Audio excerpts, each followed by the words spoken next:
I would say, on the face of it, yes, it is. It is sustainable, and it can be sustainable. It depends on context you're talking about conservation. We're talking about ecotourism conservation, or if we're talking about ecotourism and hunting and all sorts of other aspects, I think it can be sustainable. We need to be very careful how it's approached. So if we're talking about photographic tourism, we need to distinguish between the various markets that are being targeted for conservation.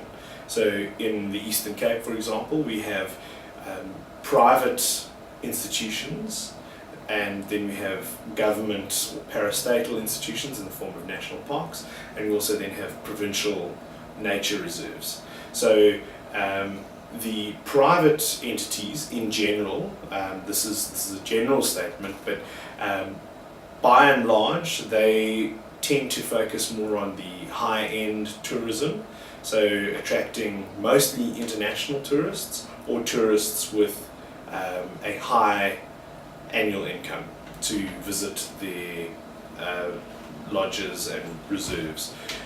The national parks are focused on a bit of both. They attract South Africans and international tourists, but they are mostly engaged with being able to allow South Africans access. It's one of their, as a parastatal, it's one of their mandates that they've got to get South Africans involved in conservation and understanding the role of the natural world and biodiversity conservation and so on.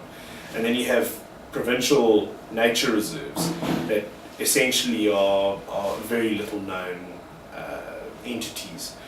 Some of them don't even have entry fees, some people don't even know that they exist, and they're managed more from a sort of biological perspective.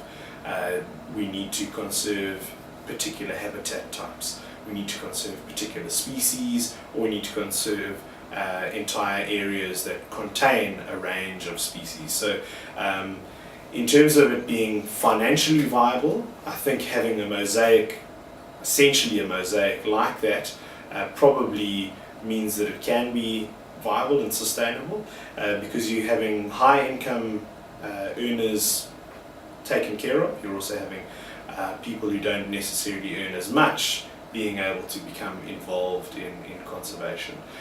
Where the wheels may come off, for example, potentially, would be if there are too many high-end private entities that are then only targeting international and the very rich, because that's a sort of there's only a finite pool of people that will be able to come to those. So there's a large proliferation of those without any emphasis on the other markets. Then perhaps we could see issues emerging in terms of it crumbling in one way, but I don't see that as being an issue in South Africa, particularly with our national park setup, because I think we do have a range of people, and that crosses over into the hunting scene as well. We have a range of people who are involved in the conservation, the business of conservation, and so we have a whole lot of different stakeholders that want it to work, whether it's for personal gain or for the greater good.